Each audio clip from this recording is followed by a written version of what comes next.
Alrighty, folks. Hello and welcome. Happy Monday to you all. It is Monday, September 23rd. My name is Brad Wolfenden, the Director of Cyber Sports here at Cat's Eye Play Cyber, and I am thrilled to welcome you to our Season 4 US Cyber Games Draft Experience Events Series.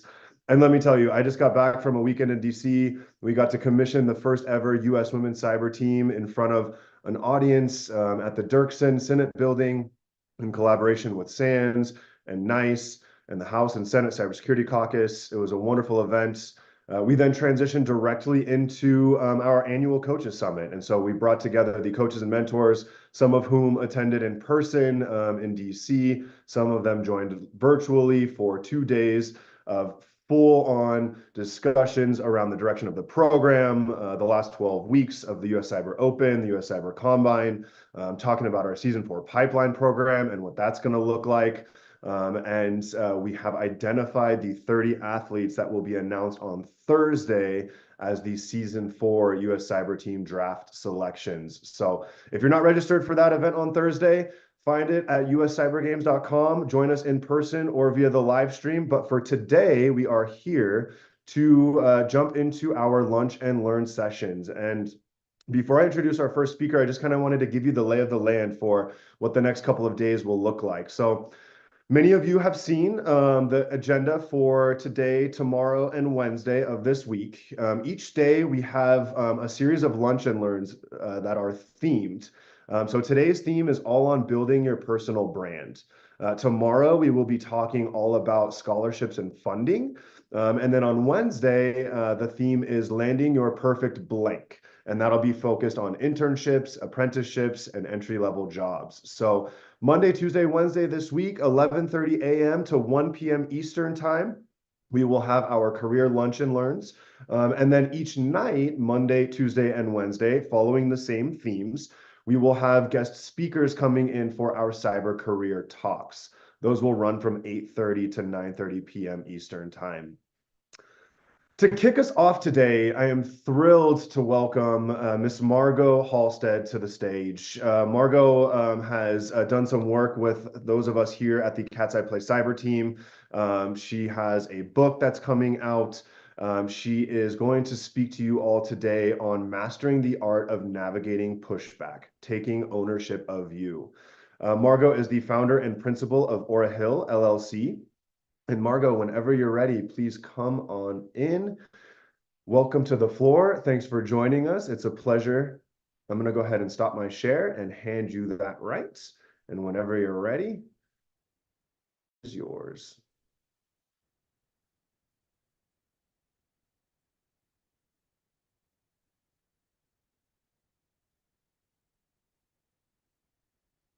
There we go. Unmuted. Hello, how All are right. you? Good to see all of Hello, you. hello. We can hear you loud and clear. Excellent.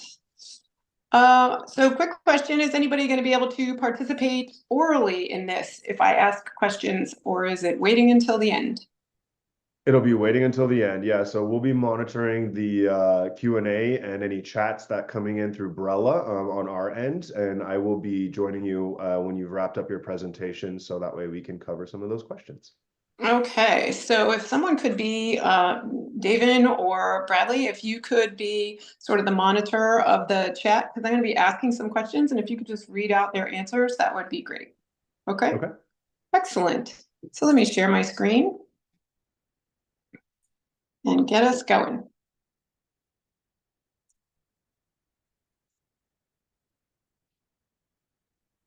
Excellent. All right. Well, good to see all of you.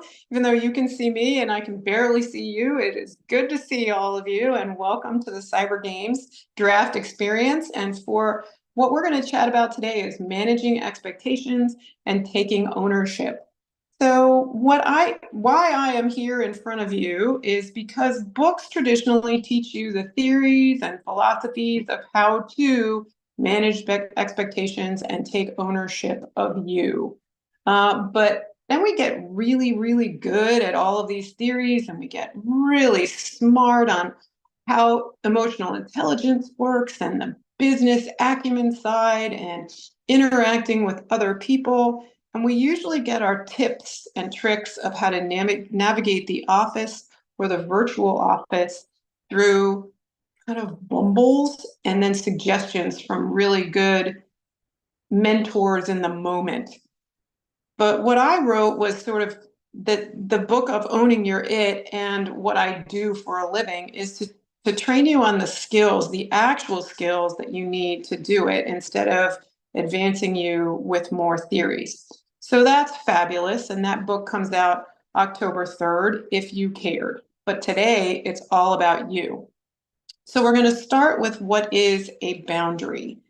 And it is difficult to understand what a boundary is until you hit it. And then you're like, wait a minute, I'm not doing that. That doesn't make me comfortable. I don't know how to say no to you. I'm not sure how to tell my boss that I'm not comfortable doing this at 7, 8, 9 o'clock at night, that this is getting into family time, my personal time, whatever I want to do. How do I not answer my phone? That all of a sudden there is a boundary that has been crossed when you didn't realize it until it's 8:30 and your phone is ringing. That is a boundary where you personally say, I'm not working after 8:30 at night. Or if that's your time for working for yourself, if you work from 6 to 2 because that's the best time that you work is 6 p.m. to 2 a.m., and then they call you at 6 in the morning because that's when they like to work. That is still crossing your boundary because you're in bed. Other boundaries can be asking you to do work that is someone else's. So I'll pick on Brad since I know Brad. And if my boss asks me to do something that's really Brad's responsibility, but Brad is really lazy, he's not, but Brad's really lazy. And because they know I'll get it done, then they ask me to do it. And Brad gets away with not doing it and continuing his lazy, in my mind, way of being. And so our boundaries are perpetually tested. And when we're younger and we're at home, that's when our parents will kick in and help us. And you don't do that to my son or daughter. And that's not how it works and all the rest of it. But now we got to do it for ourselves. So we have to figure out what is your own boundary and how do you know when it's being crossed? And that's sort of the first thing that you've got to recognize, that, wait a minute, that's not my responsibility, or that's not what they asked me to do, or they're paying me for 4 hours, but it's going to take me 8 or 10 hours to do it, and they know it. And so they're just kind of taking advantage. So usually it's not purposeful, which we really have to remember that most of the time it's not purposeful that people are doing this. It's now you have to stand up and say, this is, do you realize that what you're asking me is going to take 10 hours and I'm only getting paid for 4? That's definitely a boundary being stepped on. So you're the only one that knows when you feel that your boundary is being crossed. And 2 things are happening at once. 1, didn't know I had a boundary on that one. And 2, now it's been crossed. How do I handle it? And that's where a new skill is going to need to be added to your tool belt. So what happens in order to really recognize that? You need to know what happens to you personally when someone crosses your boundary, and what happens like in your body and out of your mouth. What happens when someone crosses your boundary? Some people go silent. There's sort of this surprise. How could someone do this? I didn't tell them that this was a boundary for me, and now I have to, and we're in the moment, and I don't know how to. There's a lot of anxiety on the inside. Others go the other route and get very vocal and might not say the best things that they want to say in the moment, but still want to share, hey, a boundary has been crossed, but they don't know how to do it. So it might sound like excuses or defensiveness or outright blaming of other people because you didn't know, which is really just sort of squirrels and things to keep you from talking about the meat of what's going on, which is I'm uncomfortable with what you're asking me to do. So why we're talking about setting expectations and holding those boundaries is because they go hand in hand. And so recognizing both of those is what's really common when you're entering not the workforce for the first time. And if that's you, then lucky you. But it also happens every time you re-enter the workforce with a new job and a new set of people. So if you're working contract work and you always have new sets of people, then you have to figure out not only your own of what you will do and how you like working with other people, but everybody else's. And that can get pretty messy if you're not comfortable stating what your boundaries are. We'll stick with just time of day of your work hours as a really solid example, but we got plenty of other boundaries for other things. So, but time of day for your work hours, let's use that as an example, unless Brad, you're reading another one in the chat that we can go with, that someone has noticed. But if they call after hours, if they ding you on Discord at 9:30, 10:30 at night and keep asking for where are you and why aren't you doing this? And that is not when you do your best and when you have scheduled yourself for your own work hours, or are the required work hours for the company that you work for. That's a pretty massive boundary. A lot of people just give in. They just do what is asked of them because the person asking is the one paying them. So that is really when that's a standard sort of behavior for letting your boundaries not hold solid.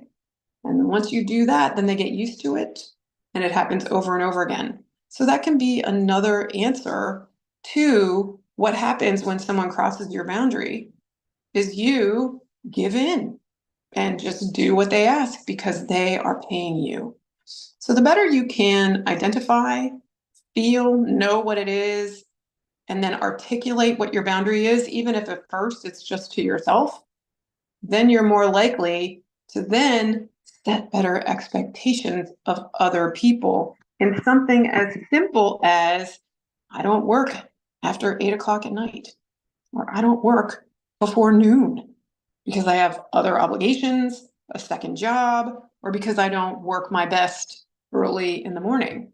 Most companies and people have very flexible hours, and so they need to know what they are. That is setting an expectation.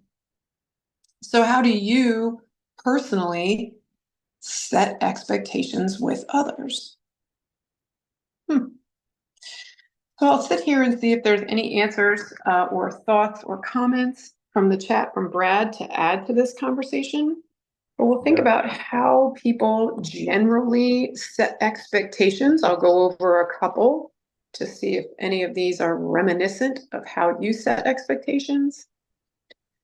Margot, I'm seeing the chat. The chat is catching up to your presentation, but a couple folks have chimed in about changing deadlines, bringing anxiety, feeling checked out. Yeah. I'll keep up on the expectations as they come in, but that's what I'm seeing so far. Sure, yeah. Checking out is a good one. Nice. Changing deadlines, absolutely. The most common ways I see people set expectations is by not doing it. How's that ringing a bell? And that's kind of the easiest way to go because it's avoidant. And that's really not a setting expectations and holding accountable moment. That's getting comfortable with being uncomfortable. And that's why most people don't set those expectations. And if our behaviors, this is sort of a prime thought that you're going to have to believe for the next 45 minutes, and then choose whether you want to believe it beyond that, is that our behaviors follow our thoughts. So if your thought is, I am uncomfortable, I don't know how to do this, then your behaviors will follow that, and so will other people's, because now you have no boundary. And so they will act accordingly. and treat you as if you have no boundary and continue to write and ask for things outside of your work hours. And that very quickly turns into a pile of anger and resentment, but the resentment's based on nothing because we haven't told the person, this is when I work. So Margot, it makes a lot of sense that we're putting ourselves into our own spiral. But how do we get comfortable with setting expectations and holding accountable is by first getting comfortable, as the title of my book says, owning your it. And your it, in this case, is your work hours. These are my work hours. And this is what I own. And if I owned it, my work hours would be on the bottom, on one suggestion, would be on the bottom of my email. Oh, what's it called? Email, where signature block. It would be on the bottom of my email signature block. My working hours are, right? That would be setting expectations and then holding accountable others accountable to your expectations that I work from this hour to this hour is to not answer the phone during that time. Turn off your Discord, turn off Twitch, turn it off all the ways they can get to you and really not answer it. Now, of course, I'm seeing some good chat here, Margot, as well. Sticking to one-on-one meetings with my superior, asking good questions and taking good notes. Someone Lovely. wrote, setting boundaries is clearly communicating what is and isn't acceptable. And then there was a question here that I think is good. Maybe you might get to this is, what if they retaliate in case they are your boss? Yeah. So that is the lovely fear that keeps us all from setting expectations and more so holding accountable to those expectations because of a fear of retaliation, a fear of fill in the blank. Some of us grew up in really quiet households. And so anybody even just raising their voice feels like yelling. And so we will avoid that at all costs because that's our sort of natural rhythm of conversation. Whereas others grew up in a yelling household that's really just discussive. And they do it in a louder volume, but they don't think of it as a yelling household. And then you work together. Like, whoa, I expected this level of volume, setting expectations. You didn't even set it. It's just in you, and you didn't realize that, wait a minute, other people don't talk that way. So even just somebody talking to you in a raised voice might go, huh, that's a retaliation, when that's just the way they are. So it can create inside of you a fear of setting your expectations and saying, you know what, I'm used to a quieter way of talking about things. And there's nothing wrong with the way you do it, but just so you know, I'm getting used to it. And it comes off to me as yelling so that you can clear the air. How you hold accountable to your own expectations. Yeah. That fear, though, has two parts. It's either real, you've experienced a repercussion, sort of a retaliation before, or you've heard about it and it is imagined. Because Kelly, I'm making up the name, Kelly in accounting, who works 3 blocks over, once 12 years ago got yelled at by Brad. Whoa. That story of Kelly feeling like she got yelled at by Brad has lived 12 years. And now everybody's terrified of saying anything to Brad because he'll yell at you. Have you experienced that? No. Have you heard about it? Yes. So if it's not a lived experience, that's what creates that fear. Is I heard so-and-so a couple of years ago, oh my, I am not.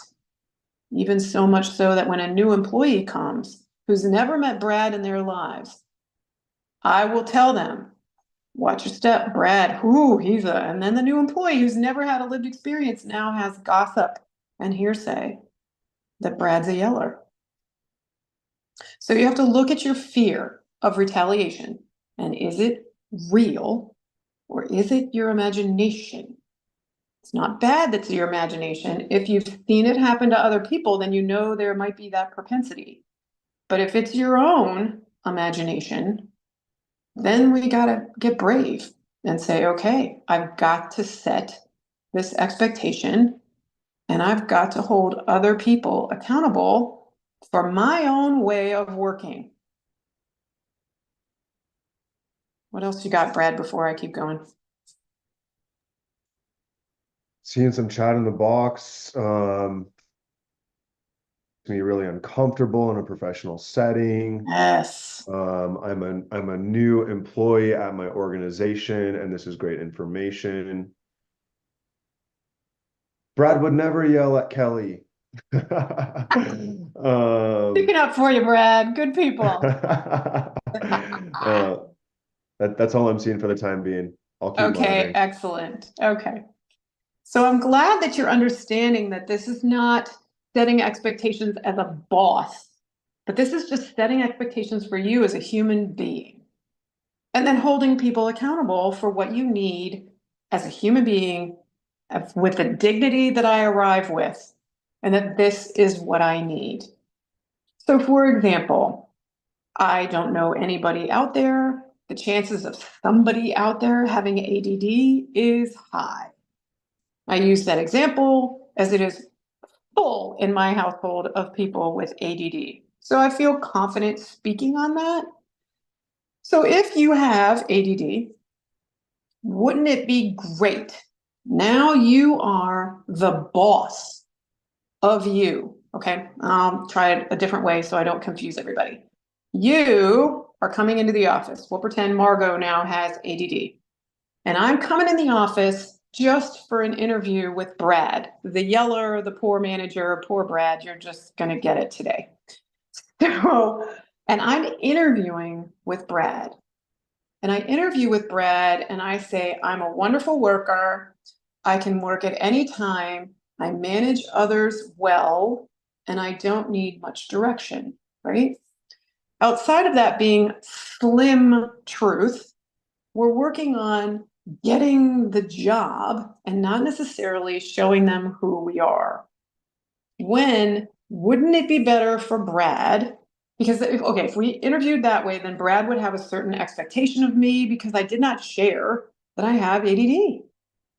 But what if I went in to interview with Brad instead as Margot Halstead, someone who has ADD, and I say this: Brad, great to meet you. I'm so glad you're enjoying my resume and everything I have to offer.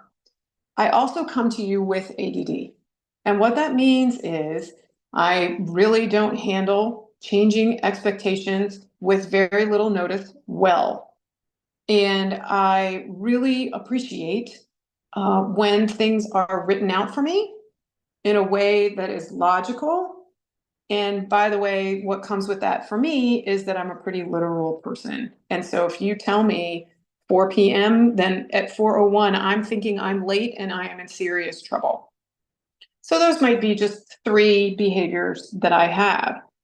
Now, Brad knows what he is potentially purchasing, not just with what I come with, but if I really owned it, I would then say, and here's the best way to work with me.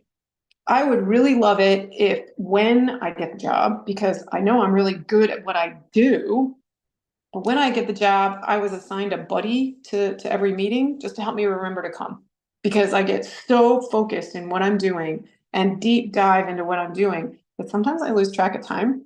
And so if I had a buddy for every meeting, and I can certainly ask for that myself, but they just pinged me before they went to get me out of my deep thinking.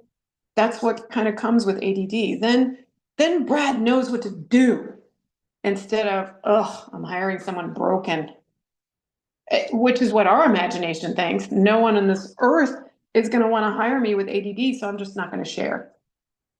And that goes I work with people who are in their 50s and 60s and still trying to hide that they have ADD because they think no one's going to, right? It's right up there with no one's going to hire me because I'm pregnant. It's ridiculous. It's just ridiculous, but we think that way. If it's us, we think that way. Whereas really, It's just, yeah, I'm 6 months pregnant and I'm not going to be able to start until, February 14th. And they're like, cool, own it. We don't hide it. And then all of a sudden come in the office and you're like, wait a minute, you didn't tell me you were pregnant. Not that it's a bad thing. They just want to plan accordingly. That's about it. So it's still, both of those are still fear of repercussions, but we got to own whatever we have. Anything else in the chat before I go so I can use more realistic examples for what they're bringing in? Yeah, absolutely. There's a couple. I live and die by my calendar to keep myself and others accountable. Mhm. Make sure I ask at the beginning of each week if priorities have shifted for outcomes. And there was a question in here that I had. Are there any tools you would recommend to overcome the quote unquote imagined fear? Yes. Okay. So good timing for how do we get over this fear? So without sounding like so for all of you out there, this is the first time I've written a book and it's the first time I'm launching it. And I don't want to sound like a book hawk, but it really is true. So what the whole thing in my book that talks about is, I think there's like 23 skills in there. And it talks a lot about fear and how you get over it and the skills actually to do it. So I have one tool that I'm bringing with you today. In 45 minutes, there's not a lot of time to go over all that I'd love to, but you're welcome to chat with me afterwards and visit my booth and set up a time, and we can absolutely chat about that. And I have more visuals to share with you on how to. The crux of how to is doing what you're doing right now, which is learning that, wait a minute, I might have agency over this. If I know that I am being fearful, you are like 70% of the way there. Because when you don't even recognize it, then you're just acting off of your fear and there's no skills being put into place at all.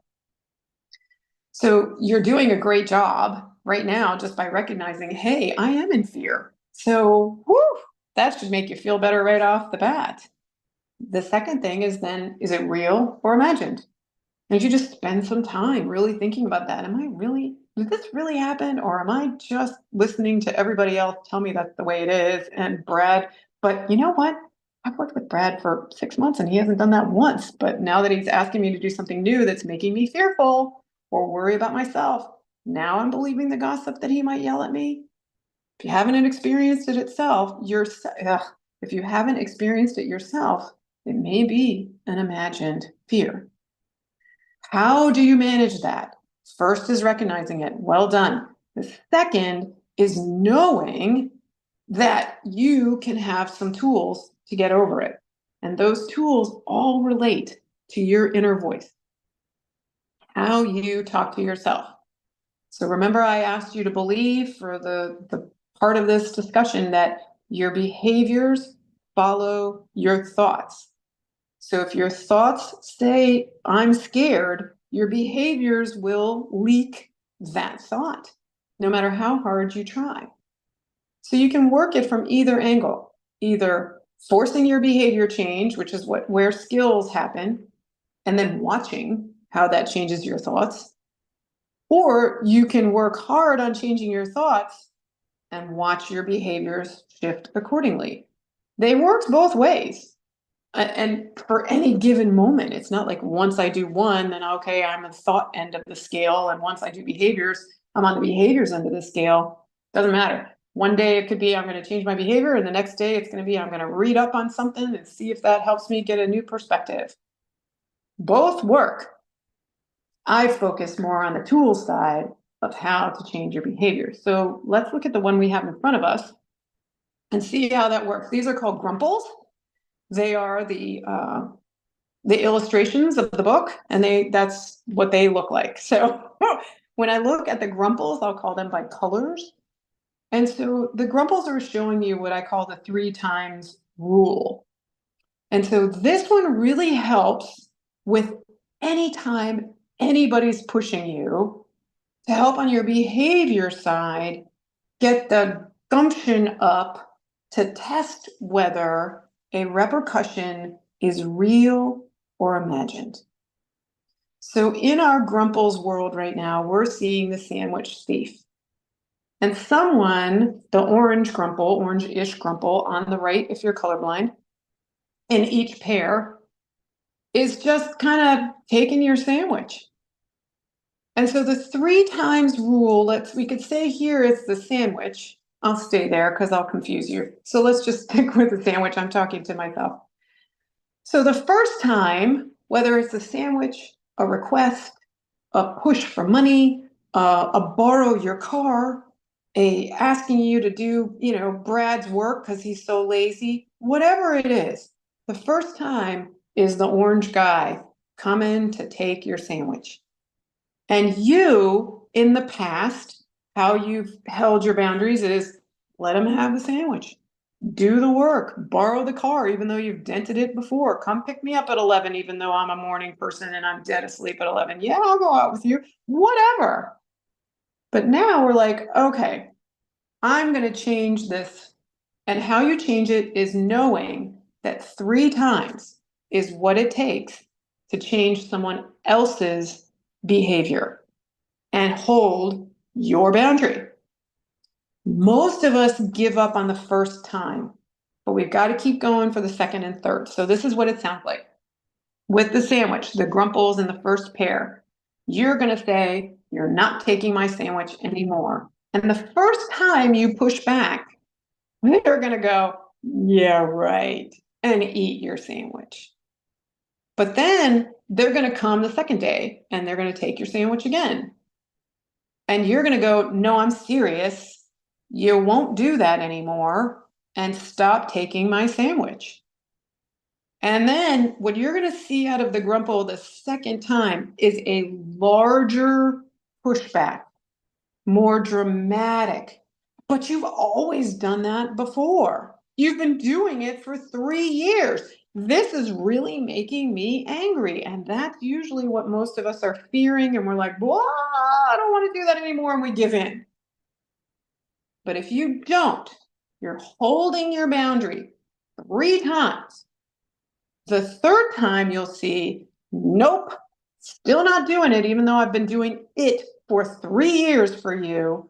I'm not going to do it anymore. The third time, you're going to watch that orange Grumple give the biggest, most beautiful explosion of their life in an attempt to keep you doing what you've done before, which is answer the phone at 10 o'clock at night, take my garbage out for me, do my homework for me, whatever it is. And the third time is going to be really brilliant and pretty dramatic and lovely. If you're in the frame of mind where you know that pushing back 3 times is going to be raised drama, then you can watch it sort of with fun. If you didn't know this, as hopefully I'm hearing some stories in the chat, then you're like, oh my gosh, I remember that. And I gave up at the second time and I had to do it for years and keep going because I feared the third time's pushback of this huge drama. But the cool thing is after the third time, the orange Grumple gets it. They're like, man, they're really sticking to it. And there will be not a 4th, 5th, 6th, 7th, 8th, done. Their behavior has changed because they know your boundary is right here. And you've stuck to it 3 times. They're like, oh, all right. And notice how the Grumple kind of gives up and goes and steals somebody else's sandwich. It's like, okay, they're really serious this time. And then you get your sandwich forever. What's hard is that most of us give up the second time because that second pushback is like, oh, and we don't want to handle that discomfort. But now that you have this in your tool belt, you can sort of watch it from across the room, even though it's happening to you, because you know, okay, I'm going to push back the first time and they're going to go, yeah. Then you're going to push back the second time. No, really, this is really, no. Well, hey, you've done it before. What's wrong with you? Why are you changing? Am I not your best friend anymore? What's, come on. And the third time, you're like, okay, I'm going to do it the third time. Here comes something beautiful. Then you can kind of really watch it, sort of like you watching a child's temper tantrum in the grocery store. If it's your kid, you're losing your mind.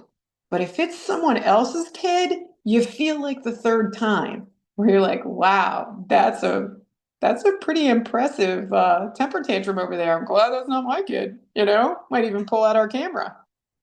That's how we feel when we go next to that person, when we're fearing that repercussion. We can watch because we know the third time it's really for them. It's not for us. And they're trying to get us to do something they know has worked in the past, but now we're holding our boundary. I'm going to stop there and see what kind of discussion we got going on there. Yeah, a few comments. One that I really love. I've never really seen boundaries and expectations as part of building your personal brand, but this is right on. Oh, good. Good. I need to try this 3 times rule with my roommate. Yeah. One question, and this is kind of circling back a little bit. You mentioned the quote unquote imagined fear or retaliation, but Yes. what if a supervisor or employer does punish you for setting boundaries, i.e., threatened to fire you, poor job reviews, etc.? Yes. So that is a whole nother discussion. Again, get in my booth. We'll chat about it further, but I'm sure there's others who want to hear the answer too. So the short answer is, oh, I wish you were in person so I could look at your faces. But the short answer is that the place you belong? Because if they really are doing that, that may not be the place you should be. That's not a healthy place. It's pretty rare that someone answers with that. Most of the time, it's in the fear and they're just different people than me, and I'm getting used to them, and roommate situations, things like that. But when that one person answers with, but what if it really is happening and it's not imagined? That's not a healthy environment. And that's where you really have to look at your values. And if there is a values conflict, which is a whole nother discussion, but on that surface, you can understand what I'm saying. That if there is a values conflict between what you believe and what you are getting in your work environment, that values conflict will not correct itself. That's where you might not be the right person for that job. And that job is not the right job for you, because that's now degrading your dignity. Now, if that's over exaggerating, then what it could be as well is a communications difference. And what you are saying or not saying was explicit by the boss. And because you haven't pushed back on your boundaries, they're assuming that the boundaries they are setting are acceptable. And if that's gone on for a little bit and then you're starting to say no, then of course that makes sense that your performance is not up to their expectations, because they set their expectations, which you accepted. And now have you changed your mind, or it's not working for you, or you're realizing I didn't tell them I had ADD, theoretically, whatever it is. So you have to look at what is your 50% responsibility in that situation and what is their 50%. And if you're taking any more than 50% responsibility, then you have sort of an imbalanced teeter-totter on how things should function. And so there's a lot you have to think about in that. Those are 3 or 4 concepts, all wrapped into one for you just to consider on what is really going on and where your happiness lies, and what you want to be doing and how you want to be doing it. But you are welcome to put time in my booth, and we'll chat about it further if you want to. Anyone else? I do see another question in the chat. We are running up against time. I don't know how much you have left in your presentation. We have about 5 minutes left before Yep, this is good. This is the last I was going to show. Okay, perfect. One more question. If a boundary is set, let's say you have working hours, what should you do in an emergency at work? So do you change your boundaries due to the changed circumstances or stick to them? Interesting. The answer to every question in the universe is it depends. That's in the Halstead household. The answer to every question is either money or it depends. And so this one is it depends. An emergency at work is an emergency at work. And if people don't recognize emergencies and handle that well, then that tells you a lot about the company, the culture of the company that you're working with. If you're a contractor, sometimes you got to suck it up because you're not an employee and they're paying you to do a very specific thing. And that's a different set of depends. And it also depends on the emergency. Is the dental office yearly visit your emergency? That's way different than my dog got hit by a car emergency. Those are way different emergencies. And then we look at the 50%. How are you telling them that you had an emergency? How much time in advance are you giving them? Did you know that the dog was vomiting for 3 days and never took them in and kind of then decided to because we were too scared to tell the boss? Or did it just happen in the moment and you give them 20 minutes? That's the best I can do. And by the way, I already called my colleague to cover for me. That's a way different way of telling your boss what's going on. So there's always so many, it depends. What I'm hearing behind that question is it's the first time that I've had to tell my boss that I've had an emergency, and I'm terrified because I don't know how to handle that. And yes, I know they happen in the universe, but they haven't happened to me yet. And so there's a discomfort there with calling your boss and saying, you know what, my roommate's really sick and their family lives in Argentina, and I'm really the only one that's here to take them to the hospital, to the doctor, or even just take care of them while they're right. That's kind of scary to tell your boss, but there's a fear there that may be unknown. We don't know how the boss is going to react. We just have to be brave and share the absolute facts of what's going on, to just tell them my roommate is sick, their family is in Argentina, too sick to be alone, and I can either work from home from 12 to 2, or I'm going to have to take the whole day off, make sure he's stable, and then I'll be back tomorrow. Now, just hearing that out of my mouth, I'm very interested in your response of, yeah, that's not it at all, or what you're thinking now that you've heard sort of some of those options. So while you write your response, let's see if there's any other questions.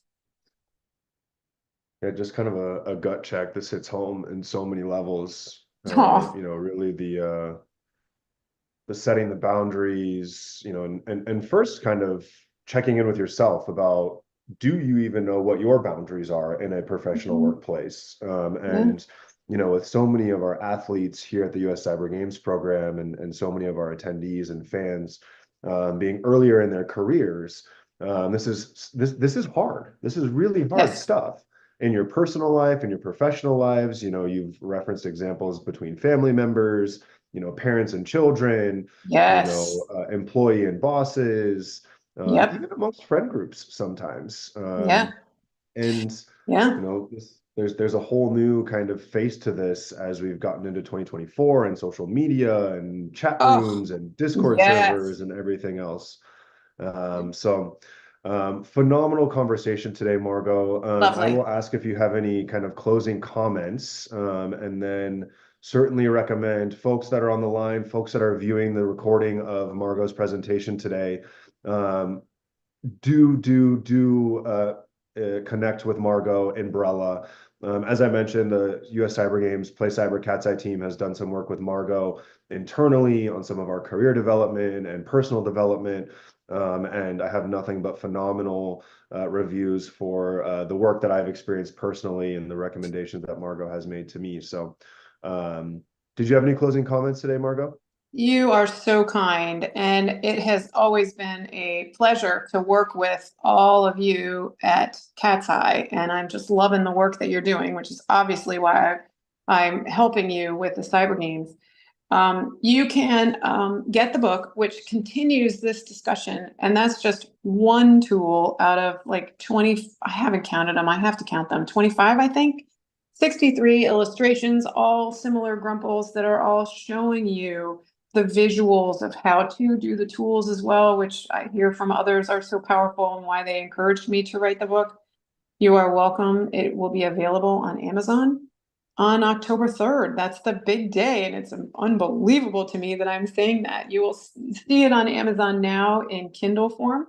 That is available, and then it will be a softcover book on the 3rd, and then in a couple months on Audible. So if you want to reach out to me in my booth, you're welcome to do that, and I will continue to chat with you about your specific circumstances and see how I can help further. Phenomenal. Margot, you were excellent. Thank you so much for your Thank you. contributions for kicking us off in such a big way. Our Ignite Career series really is designed to cover kind of all aspects of moving into whether that's your first internship, apprenticeship, entry-level job, and these interpersonal communication skills, and really kind of digging deep to explore what you're looking for in a career, how you represent yourself in the workplace, and all of these other things that you've mentioned today are absolutely crucial to kind of taking that first step and taking a first step that sets you up for long-term success. So Wonderful. really appreciate your time today. Thank you so much for joining us. And folks that are viewing the recording, folks that you're in the live stream now, Umbrella will be open through October 6th. Certainly engage with Margot via her booth. As she's referenced a couple of times, you're welcome. Recommend setting up a one-on-one time. Check out Margot's booth, Umbrella. And at this time, I will steal the screen share. We are going to move into our second speaker of the day. And our second speaker today is a gentleman by the name of Taylor Banks. And Taylor has come to us by way of introduction, actually my boss, Mrs. Jessica Gulick, and Taylor have some history presenting.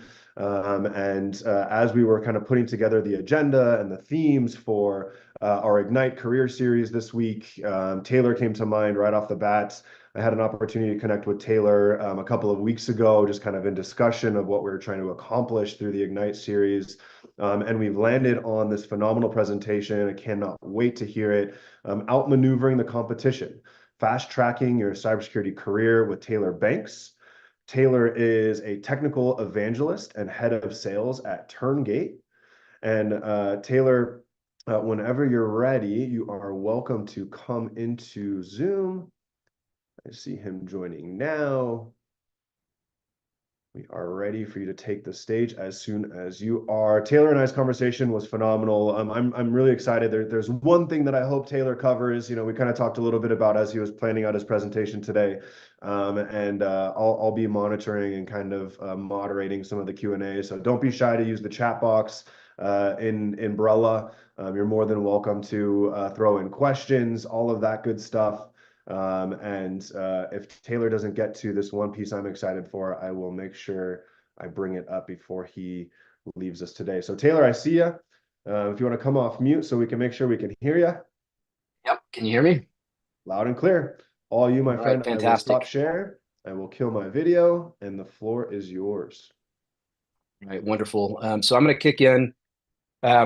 For this presentation, I'm not going to be doing a traditional PowerPoint. In fact, I'm going to be sharing a mind map, and I will go ahead and throw that up on screen right now. I feel like the mind map gives me an opportunity to really delve into concepts in a little bit of a different manner than we get through a traditional slideshow. Admittedly, this is a presentation that in a couple of different forms I've given a little bit more interactively. So hopefully, Brad, if people are providing questions or if anybody gets confused and mentions anything in the chat, you can convey that to me so that I can do a good job of addressing people's questions. So this presentation I'm calling Outmaneuvering the Competition, Fast Tracking Your Cybersecurity Career.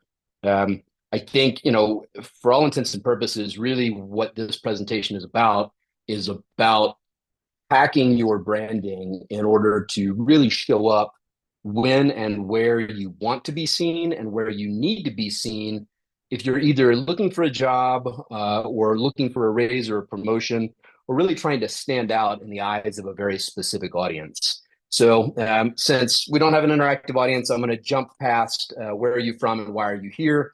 I don't know if Brad gave much of my background during the introduction. But as a why listen to me, I've been in information security for quite a long time. I started in this industry in 1997. I worked for my first cybersecurity focused startup starting back in 1999. But more importantly, I've done a lot in this industry. I've been a consultant, I've been a trainer, I've been an SC, a security director, a product manager, a business owner, a startup exec. I've spent a lot of my career being a mentor and a coach through groups like DC 404, the Atlanta DEF CON group, which I started back in 2003. So the presentation isn't about me, but I wanted to give you a little bit of context for why what I'm here to talk about should matter, and hopefully that will give you a little bit of background and understanding into the perspectives I'm sharing today. Now, in my current role, I am the head of sales and technical evangelist at Turngate. Turngate is a security investigations company. We're actually pre-release, or we're in our phases of early access release. So after the presentation, if you want to come hit me up in my booth, I'll be happy to share more about our existing organization, but also talk to folks about mentorship and opportunities really within cybersecurity throughout the industry. All right, that said, let's jump into a couple of caveats. I hope that through this presentation, you'll be focused on doing what I tell you and show you, not necessarily what I do. Oftentimes myself, I learn best by watching what people do. And so I model other people's approach, other people's style, other people's behaviors. And that allows me to more quickly learn and inherit or imbue those learned techniques as my own. However, in this case, I'm going to be talking a lot about branding. And so the idea isn't that you should make your stuff look like mine or even look like the examples I present today. Instead, I hope that you'll take the spirit of these ideas and use these ideas to customize what you build for your brand, for yourself, for your image, for your online personas in a way that represents who you are, what you're looking for, and what your areas of expertise are. I do believe that even if you only use a small fraction of what you learned today, you'll be able to dramatically increase your visibility to hiring managers, to organizations that are looking for talent.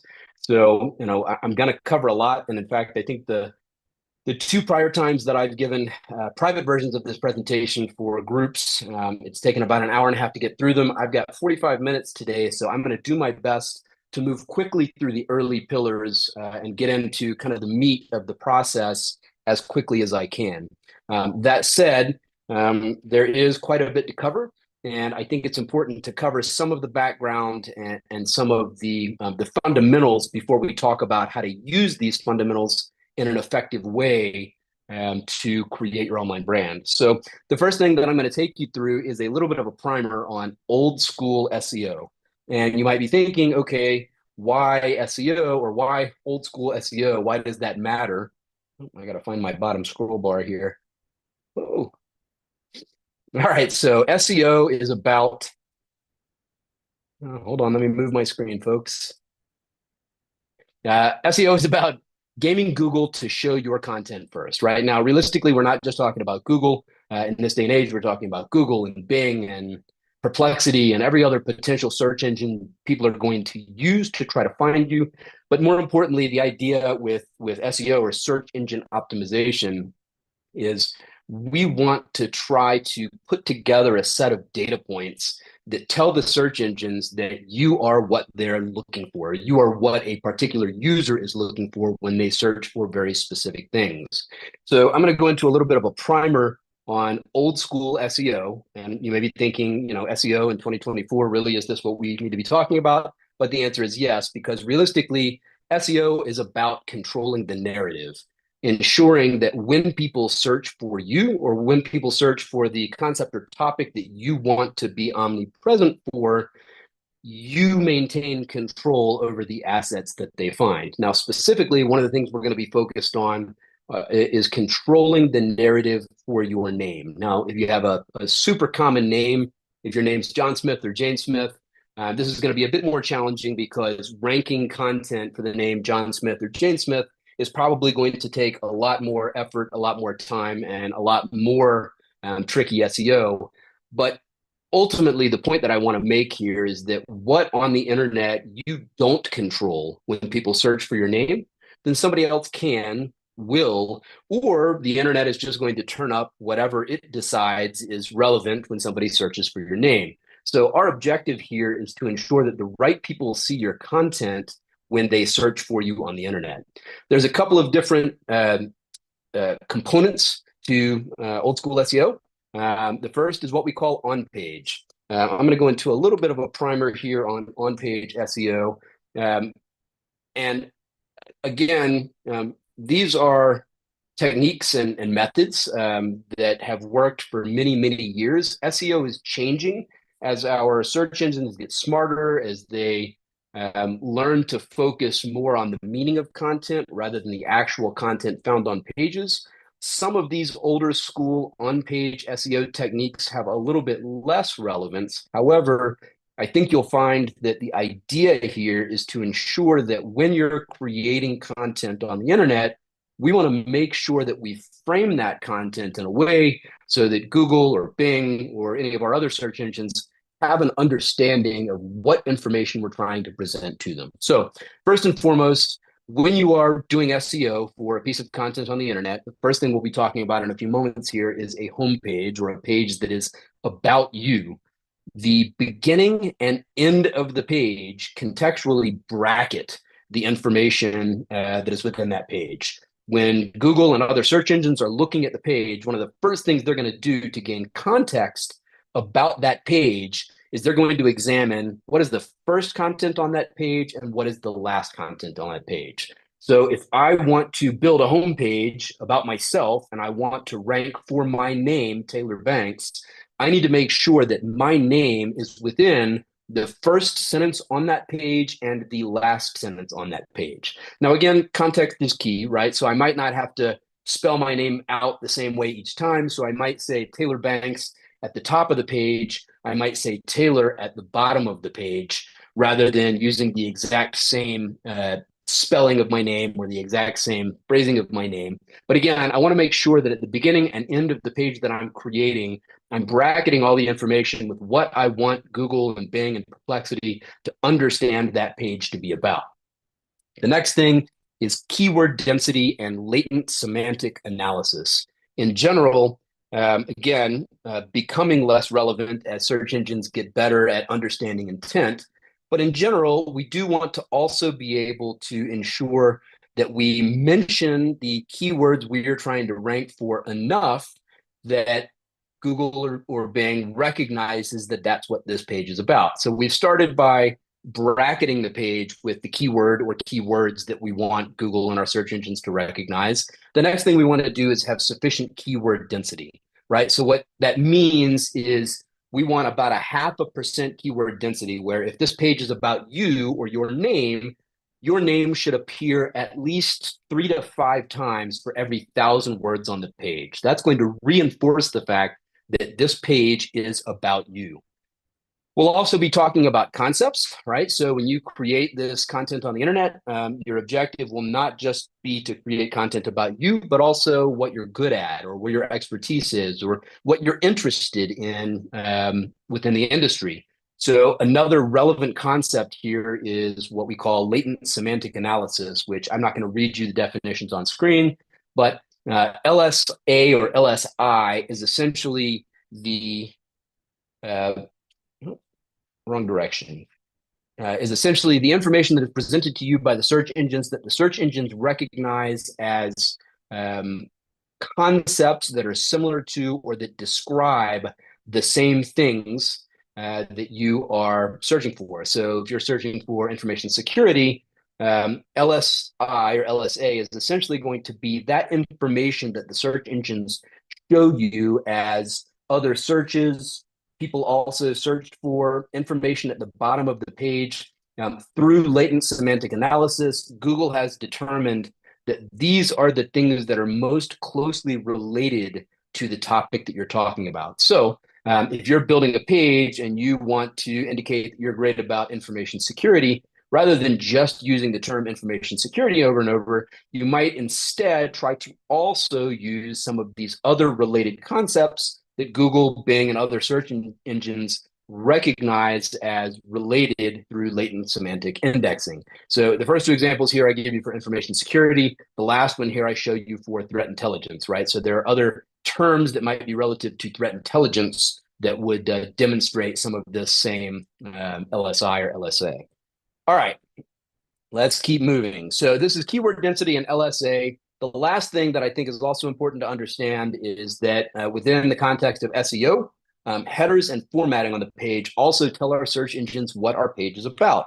So that means, again, if your focus is going to be on your name, so Taylor Banks, I want to make sure that my name or the keyword that I'm focusing on is within the HTML elements on that page that essentially create emphasis. So first and foremost, the H1 tag. On a properly formatted web page, any web page should only have one H1 tag. If you think about your H tags as an outline form, H1 is essentially the title or primary theme of your page. All of your H2s are your sub-themes, and then your H3s are then sub-themes of those sub-themes. So you should only have one H1 tag on your page, and you want to make sure that your keyword exists within that H1 tag. However, ideally, we also want to make sure that whatever we're trying to rank for on the internet also exists within other elements on the page that represent emphasis. So this is H2 tags, H3 tags. It's important to have at least one or two occurrences of the keyword we're trying to rank for on our page in bold or italicized. Also, ideally, you'll have images on your web page, and those images should have alt tags that reference your keyword or a LSI version of your keyword or a related keyword. Similarly, putting your keyword in the image file names also matters because within the content of the page, that is something that is also visible to our search engines. So again, just a primer on on-page SEO, the idea being you want to make sure that you create sufficient context on your page to ensure that the search engines know what it is you want them to know about this page. All right, that's on page. So what is off-page SEO? Off-page SEO is essentially backlinks. Who links to this content on the internet? Now, again, over time, it's not just backlinks that necessarily represent the quality of content on a page. However, even to this day, even in 2024, the number and quality of backlinks that link to your page or link to your content tells the search engines that this content is trustworthy. So if you have a lot of high quality backlinks linking to your content on the internet, the search engines will perceive your content as reputable based on both the quantity and quality of those links. What am I talking about when I talk about quality? There are a lot of different ranking factors depending on which tools you use. Things like domain authority and page authority, or trust factor and citation flow. There are a number of different tools you can use to determine the quality or authority of a page that is linking to you. So I've mentioned a few of them here: Ahrefs, SEMrush, SEO Quake, and Moz. And for anybody that's already feeling like I'm overwhelming you with content and resources, I will provide a copy of this mind map at the conclusion of this presentation, so that you guys can have a copy of this with all the links and all the information referenced therein. And by way of example, again, if we look at an example here, if you've got somebody linking to you from a subdomain on WordPress.com, you'll notice that WordPress.com has a very high domain authority, and some pages will have varying page authority. Again, for sites like Wix.com, you'll notice that Wix.com has a very high domain rank, and depending on the page within that Wix domain, or depending on the subpage on that Wix domain, you'll see varying URL or page authority values.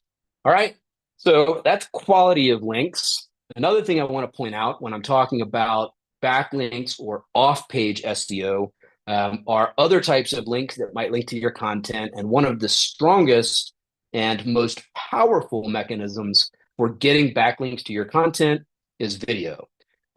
Because it is 2024, video is not only easier to rank, but in many cases, the search engines see it as higher authority because it is content that people will view, will stream, right? It is the medium that more and more people are using to ingest content these days.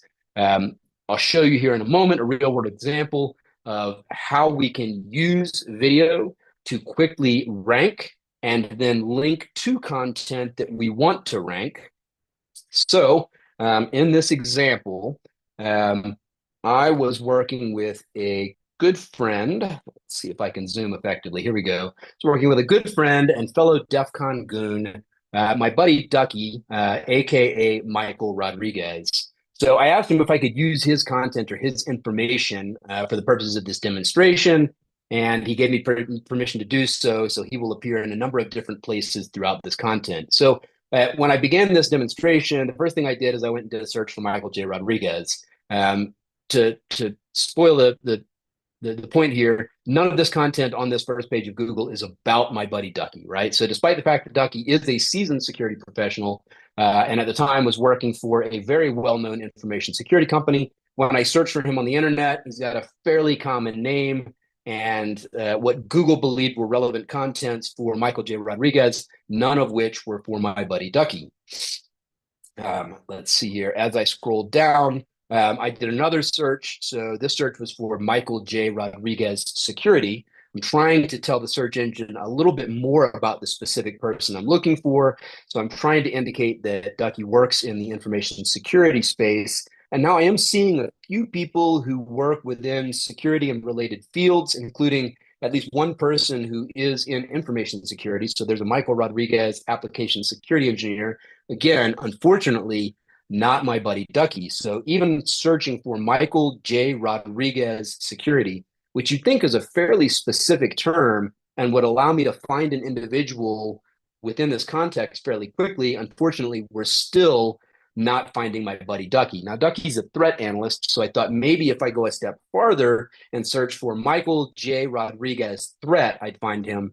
No, once again, I didn't find Ducky on this first page of Google, even searching for Michael J. Rodriguez threat, although we do see some interesting pictures of other Michael J. Rodriguez's who are threats. But point being, then I posted a video, right? And this is where things start to get interesting. So what I did, and I'll talk about this technique in a little bit more detail later on, but I posted a video using YouTube, and about 12 minutes after I posted a video referencing Michael J. Rodriguez and information security, repeating that very same search for Michael J. Rodriguez security. You saw the results for this a few moments ago. None of the results were actually about my buddy Ducky. Well, now immediately my video that I've created is now ranking number 2, Michael J. Rodriguez cybersecurity threat analyst profiles, right? So I've immediately ranked content for the term that I'm trying to search. Also, when I then search for Michael J. Rodriguez threat, once again, my content is now not just ranking, but ranking in the very first position in Google search results as a video search result for Michael J. Rodriguez cybersecurity threat analyst. So we went from not being able to be found in search results to literally being the very first search result within a matter of minutes, or in some cases, perhaps hours. But this is a very, very quick process, whereas traditional SEO can take days, weeks, and months to rank static content on the internet. We can oftentimes rank videos almost immediately if you know what you're doing and you apply these techniques effectively. So what's really interesting as well is that the video I created here wasn't even actually a video. Instead, what I did was I scheduled a YouTube live, and within the content of that scheduled YouTube live, I placed information in the description of that video with keywords and context related to how I wanted my buddy Ducky, Michael J. Rodriguez, to be found on the internet. So again, great example of how video is a very, very effective technique for quickly ranking content. And let me just jump back up here, and we will jump back down into our pillars and continue on. All right, so that is your quick primer on old school SEO, right?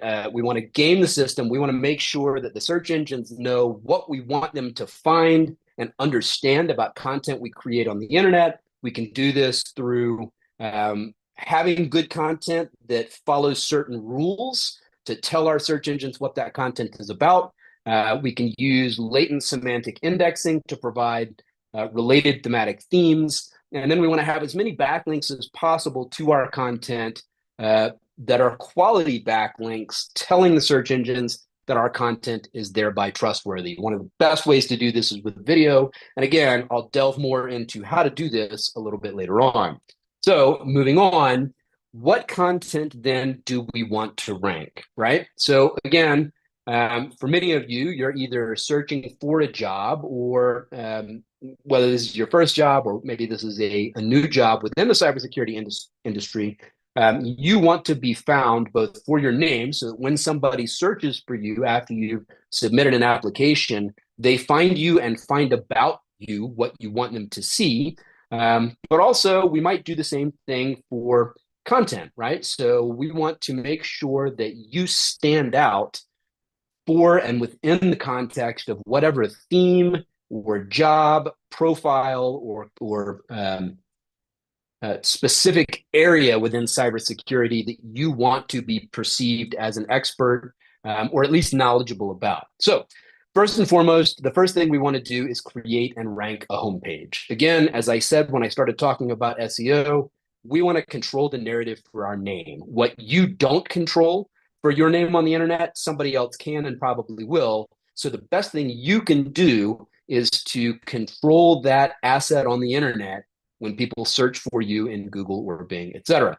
So ideally, the best thing you can do is to get a homepage that contains your name or maybe a part thereof, right? So I've got taylorbanks.com, taylorbanks.net, and taylorbanks.org. There's only content at taylorbanks.com. The rest of those domains all redirect to taylorbanks.com. But the idea is by owning that domain and other common TLDs for that domain, I am most likely to be able to control the narrative. That's what we call an exact match domain, or EMD in SEO terms, meaning it is the exact words that if somebody's searching for my name are represented by a .com domain. An alternative would be to have a hosted one-pager, right? So if you don't have yourname.com, there are a number of different platforms you can use to create a website very easily that has your name somewhere within the subdomain of that primary website. So sites like about.me, Welcomely, clarity.fm, each of these sites gives you the ability to create a profile page about you. And generally, the URL for that page will contain your name or some portion of your name. So again, you might have about.me/TaylorBanks or clarity.fm/your name. And these are, again, good alternatives if you can't control yourname.com. You can still get other TLDs for your name. So you can get yourname.xyz or yourname.whatever. But realistically, controlling some content on the internet for your name, either as the primary TLD.com and or in a primary domain that is a .com. I mentioned WordPress.com. You can get a WordPress.com domain for your name. WordPress.org is the hosted alternative, so you can host your own WordPress site. This requires you to have your own web hosting. If you do that, there are a million different themes you can use for a personal profile or for a homepage. But I would also encourage you, if you decide to self-host on WordPress.org, make sure to use best practices for securing that WordPress website, and also use security plugins to ensure that that website itself doesn't become a security vulnerability. There's nothing like owning your own name on the internet and then having that page defaced. So there are a lot of different ways that we can get you on the internet. Also bear in mind that a lot of these sites, including About Me, Unbounce, Clarity.fm, you can also point your domain to these sites. So you can get about.me/your name. You can also take yourname.com and just have that yourname.com page go to the content you've created on the about.me site. So there are a lot of places and ways you can create this homepage on the internet. Ideally, you'll get your name or a part thereof, or you can also do this using a, let's see, I think I've got it down here. Well, using a keyword that you'd like to be found for. So let's say you aren't just focused on yourname.com, but you want to be found as a threat intel analyst. Then going after a domain like threatintelanalyst.com could also serve the same point. All right, next up is relevant content. So now you've created a page for yourself on the internet. The formatting of that page really doesn't matter as much. Choose your own design, choose your own theme or layout.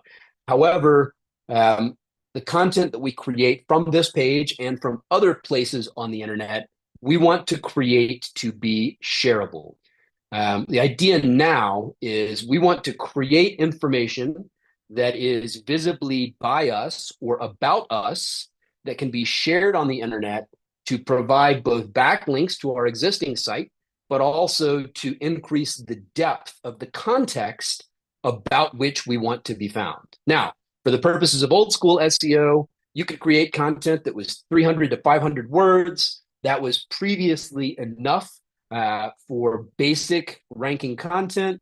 These days, longer form content does much better. So that means if you want to create content on the internet and rank for it, unless it is a very, very specific and narrow niche, your content probably is going to need to average 1,000 to 3,000 words per content piece in order to provide enough context to tell the search engines that this is relevant, useful, and about the topic that you're writing about. Now, AI has changed the game a little bit, but you also really want to be sparing with your use of AI. Certainly, you can use tools like ChatGPT, and you can say things like, hey, ChatGPT, write me a 1,500-word blog post about the use of AI for threat intelligence research. This will produce a 1,500-word blog post that is theoretically mostly original, but it's also very easily identifiable as AI content. If it doesn't truly represent your own thoughts or perspectives on the topic, it's probably not going to serve as useful of a purpose. However, you can use AI to lengthen, increase the depth and or add to content that you are writing, but I would strongly encourage you to create original content and use AI as a tool, really just to increase the quality, length, and or depth of the content you're creating. All right, so the pillars, old school SEO, we're creating a homepage. We want to begin to create relevant content about that for which we want to be found. Next are social profiles. Now, again, right now we're just talking pillars. In a few moments, I'm going to flip the script and we're going to jump into how to use all of these pillars in order to dominate within the context of that for which you want to be found. So, social profiles. Even if you don't use a specific platform, I would encourage you to snag the account. Again, going back to SEO, control the narrative, right? So if you don't have your name on Twitter or your name on Snapchat or your name on Instagram, somebody else can and probably will, and that is going to dilute your ability to show up for that particular term. Again, where I say your name, this could also be for a concept. So if you're trying to get a job as a threat intel analyst, maybe you've got @threatintelanalyst on Twitter or on Instagram. In all cases, again, what we want to do is we want to snag all occurrences of the word, term, or name for which you want to appear on all of the social profiles. At the minimum, this should include Facebook, Twitter, Instagram, LinkedIn, Snapchat, your most popular social platforms these days, TikTok. Additionally, once you control the accounts or the handles for these social profiles, you'll want to create either, in the case of Facebook, this would be a public figure profile. In the case of LinkedIn, this is just a profile, right? So you'll create your profile for that handle or for that name for which you want to be found on the internet. In a few moments, I'll show you a cool tool that will allow you to grab up as many as possible of the social profiles for a given name or keyword in a fairly quick and easy manner. And then in a few moments, I'm going to talk about how to take all of this information, all of these pillars, and put them together into a process that makes you appear to be omnipresent on the internet. So again, to wrap, the pillars for this process are old school SEO, grabbing domains, social profiles, and websites that are specific to what you want to rank for, preferably yourname.com and or some related concept that you're trying to be visible for. We want to grab up these profiles, these domains, and we want to create content on them about that for which we want to be found. Let's talk about how to do this and how to do this effectively. So first and foremost, we talked about SEO. The first thing we want to do is set up a homepage that ranks. Again, ideally, bad at scrolling today, this will be yourname.com. Alternatively, this could be a keyword that you want to be associated with. And again, I'll give an example here. If we want to do threat analyst, you'll see there are lots of different available domains, TLDs, that are still available for threat analyst. Now, at the end of the day, again, .com is probably going to have the greatest authority and be the domain TLD someone is most likely to recognize or type. If you tell them what your domain is, you tell them you've got threatanalyst.co, they're probably going to type threatanalyst.com anyway. That said, you don't have to have a .com domain. There are lots of other available TLDs that could be valuable here. And you can also get a little bit creative. You might get greatthreatanalyst.com or hiringthreatanalyst.com. So again, yourname.com or a keyword you want to be associated with. Going back, look at SEO guidance that you saw above. Follow my recommendations for both on-page and off-page SEO. The next step now is to optimize your social profiles. So I mentioned, if you're using Facebook, you can create a personal profile on Facebook. You can also create a public figure page. So this is an actual Facebook page, not a profile. And I would encourage you to create a public figure page because this does not have to be used in the same way as a profile. Your page isn't going to be friends with anybody. It is essentially just a page within Facebook for which you can control that handle, so at your name, but you can also control the content on that page very differently and separate from your individual personal profile. So I have both a personal profile on Facebook, but I also have a public figure page. And that page is a different set of content that I want to be publicly visible to everyone that doesn't include all of the posts that I might pop on about the hike that I took or the meal that I ate or whatever other random data I decide to post to my Facebook friends.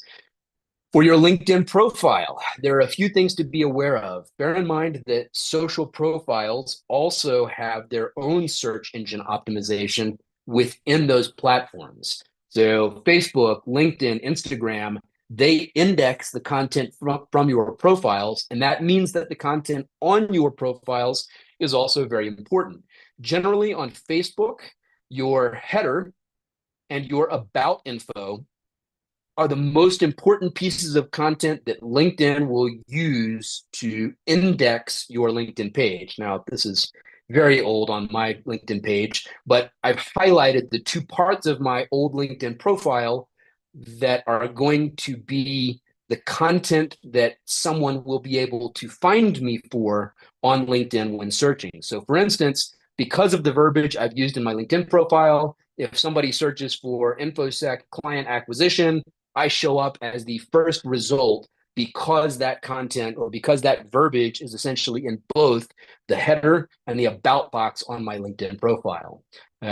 Alternatively, I'll show you Michael Rodriguez's page. And while he's got a great quote here from one of my favorite Douglas Adams novels, unfortunately, that quote is now occupying valuable space on his profile for which he could be found. And so as I searched LinkedIn for Michael Rodriguez, I was actually unable to find him on the first page of search results. And the only way I could get Ducky, Michael Rodriguez, to show up in my search results early was by searching for content in his profile. So because he used that quote, I searched for nothing but bad news. And sure enough, Michael Rodriguez shows up first. Obviously, that isn't what he is probably most likely to want to be found for. So just bear in mind, this is very valuable real estate on your profile pages. And this is true, again, not just on LinkedIn, but also on Facebook and all of your other social profiles as well.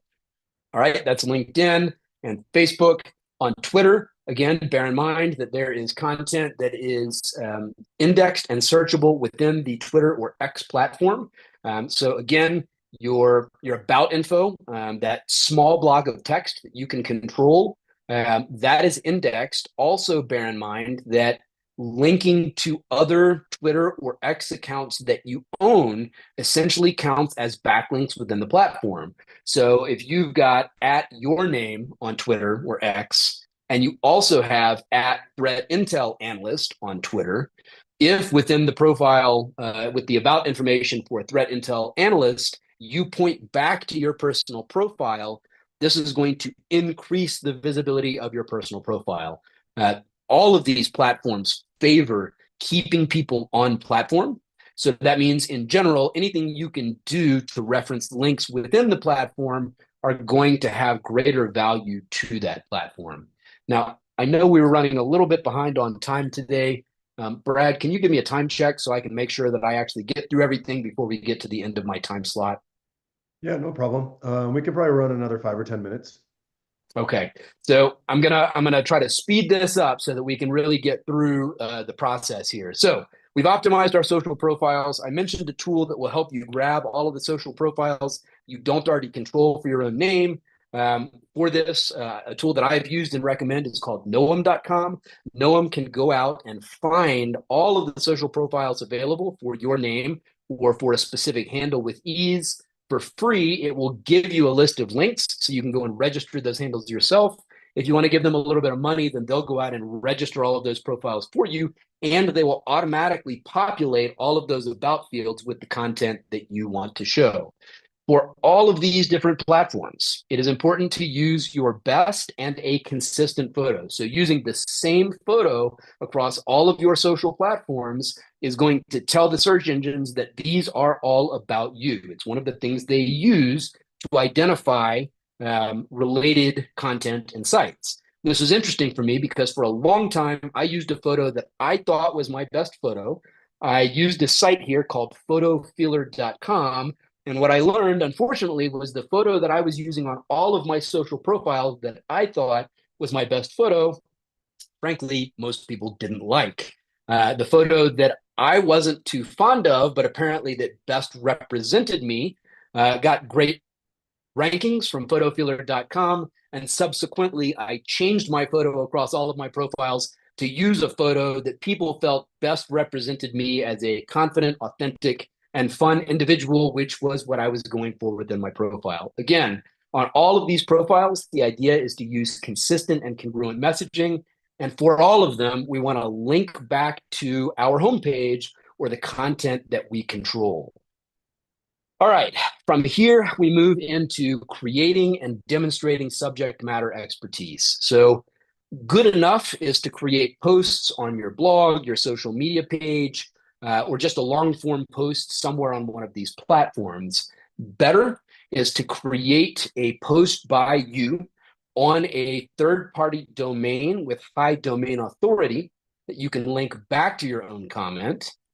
And best would be an article about you by a recognized authority, right? So good is to post something on my LinkedIn page, 1,000-word post using LinkedIn's own content platform. Better might be to post something on medium.com that links back to my own personal domain, or better, and best would be a post on a recognized authority within cybersecurity. So for instance, I was one of the folks interviewed for this article about Black Hat and DEF CON and the evolution of these conferences over the course of a 20-year span on CSO Magazine Online. So having a post that you are featured in or written about on a recognized authority is even better because of the domain and page authority. The important thing here is that the content that you are creating should be relevant to the work that you want to do or how you want to be found.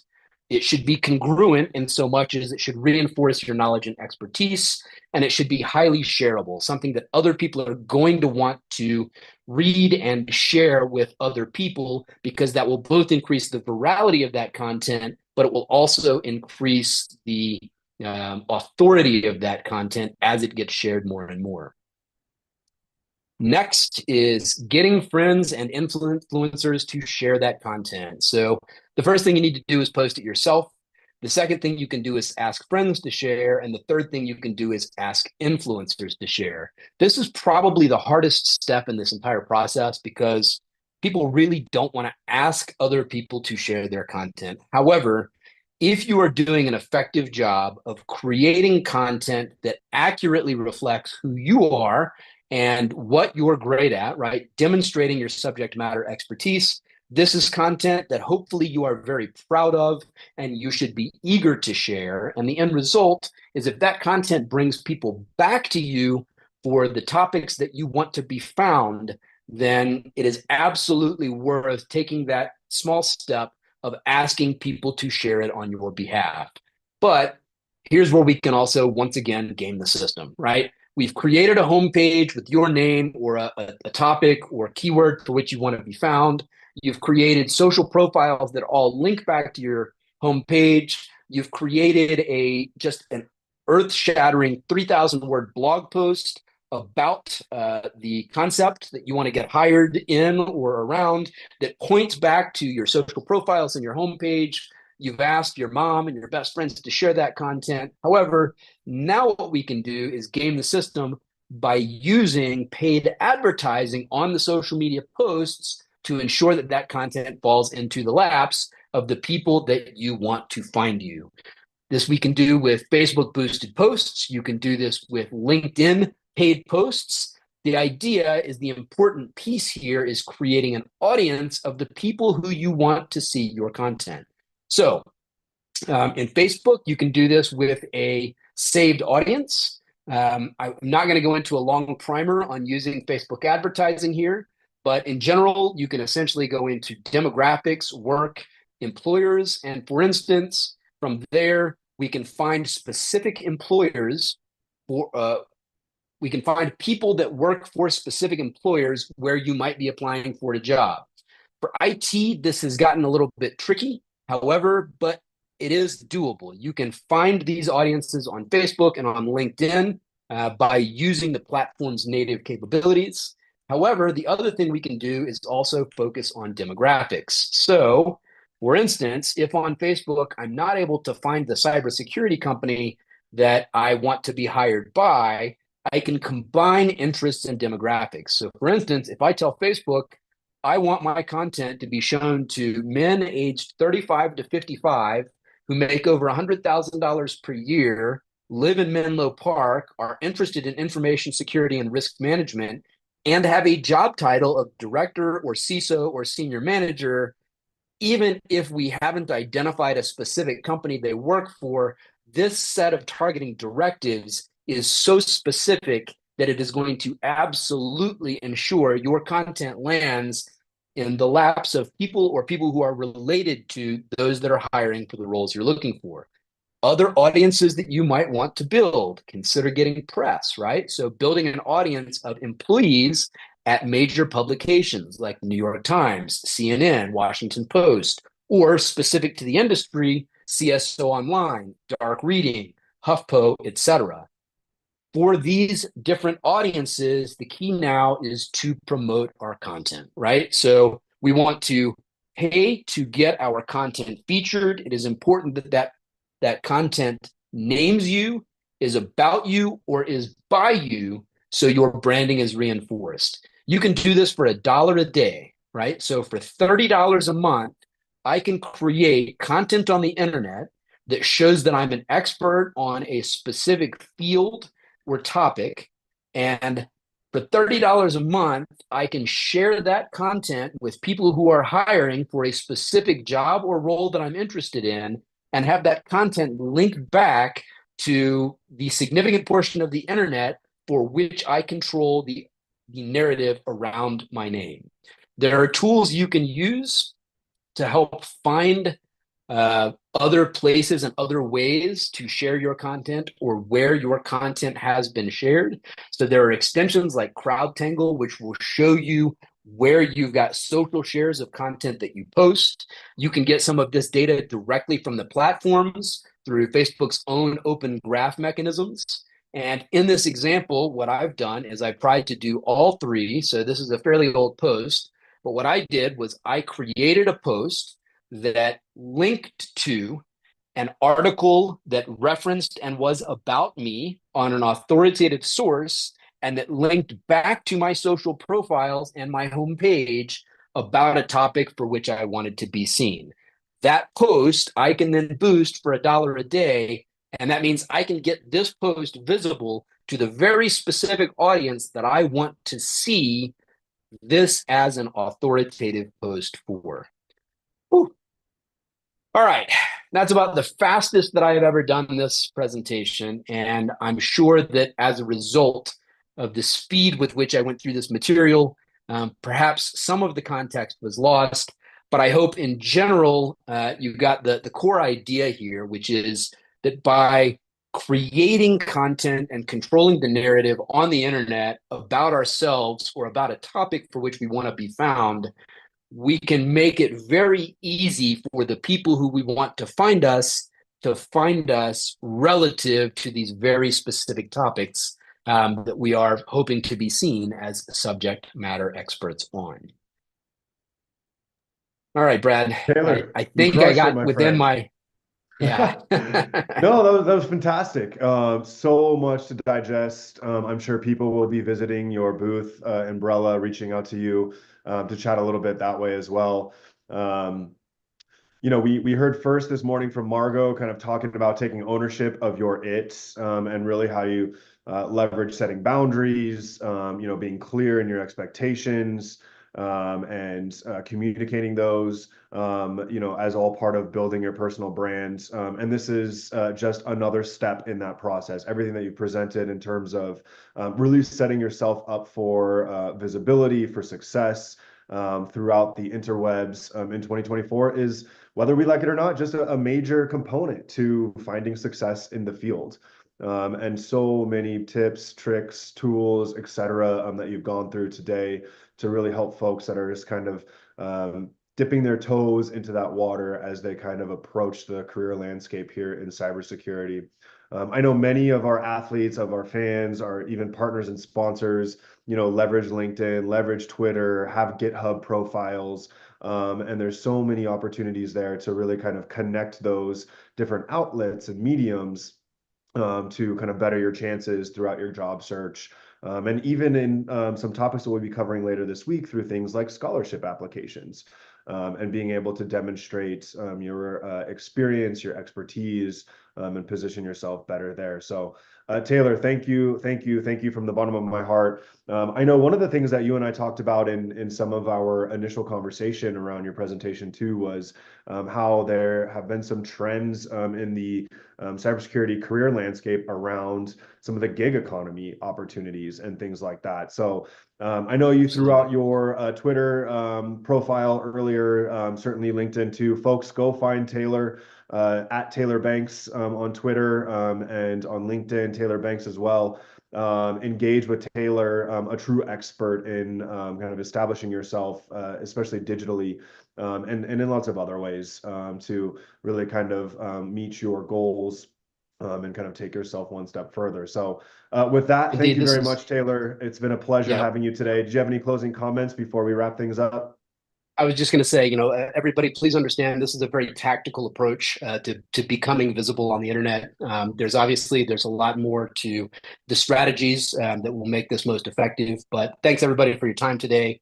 I will try to stick around for a little while today. I'll make myself available today and Wednesday to chat through the Brella platform, and also even outside of Brella and outside of the event. All of my social profiles are available. Feel free to hit me up on LinkedIn or Twitter. Connect with me, and I'd be happy to continue these conversations after the event. So thanks again for having me. Hope this was helpful, and I look forward to seeing everybody again soon. Very cool. And I love the mind map approach to the presentation too. Certainly, if there's an opportunity to embed that into the resources section of your Brella profile, I'm sure folks will be hungry to capture some of that information. All right, folks. Well, cool. In terms of today's Ignite Lunch and Learn session, we've heard from Margot on owning your IT. We've heard from Taylor Banks on fast tracking your cybersecurity career. Lots and lots and lots of phenomenal information, some tools, some suggestions to keep in your back pocket as you navigate this complex web of finding your first internship, your first apprenticeship, or your first career in the world of cybersecurity. We'd like to take a few minutes to remind you of what we have coming down the pipeline in terms of tonight. We will be back with you from 8:30 until 9:30 p.m. Eastern time tonight for a session with Rita Allen on personal branding and marketing yourself. Really kind of taking some of the lessons learned from Margot this morning and some of the lessons learned from Taylor and pulling them all together with some unique perspective there. But in the meantime, all of our partners and sponsors have set up booths in Brella from 1 p.m. Eastern time, which is as of 9 minutes ago, through 5 p.m. Many of our partners and sponsors have set up time and will be available to you in the Brella platform if you would like to go chat with them. Those that are not available live, we'll still see all of the chat history. So certainly engage with our partners and sponsors via Brella. You can suggest time to meet with them. There's a really cool matchmaking tool in Brella, so you can revisit that if you didn't set it up when you first registered to identify some of the things that you're interested in, whether that's capture the flag competitions, whether that's some industry trends or whatnot. And you can select if you would like to find a mentor, if you'd like to be a mentor, if you would like to just kind of chat about those kinds of things. And once you've set up your matchmaking component of your Brella profile, it'll recommend folks that have registered for the event, either as attendees or from our partners and sponsors that we would encourage you to connect with. And excuse me, as soon as we have the recordings from this morning's sessions, those will be live and available to you in Brella as well. And before I wrap things up, we could not do what we do without the support of our sponsors. So folks from Play Cyber, NIST and NICE, DHS, Department of Homeland Security's Cybersecurity and Infrastructure Security Agency, CISA, Nightwing, Battelle, Ironbow, MasterCard, Palo Alto, phenomenal support of our mission and vision here at the US Cyber Games program. So give them a round of applause. Thank them for their support. It allows us to bring you the content, not just here this week with the Ignite Career Series, but also Thursday, we will be in Washington, D.C. to announce the Season 4 US Cyber Team Draft and the 30 athletes that have been identified for the Season 4 US Cyber Team. Again, that's Thursday, September 26th. There is both a in-person component. So if you're in the area, we would love to see you on site at the District E facility. And if you're not in the DC metro area, certainly catch the live stream. You can register online. And then last but not least, of course, our virtual competition, our CTF Flag Fest will kick off on Friday afternoon. That's this Friday, September 27th, and it will run through October 6th. So Brella will be live. Engage with our partners and sponsors, engage with our speakers, pick their brains, ask them questions, set up time to meet. If you have any questions, reach out to the Play Cyber team. We would love to chat with you as well. Of course, all of this information and more is available at uscybergames.com. And until tonight, we will see you later, 8:30 p.m. Eastern time for our session with Rita. Thanks so much for tuning in this morning. We look forward to seeing you later. Have a wonderful afternoon, and we will tune into all the wonderful chat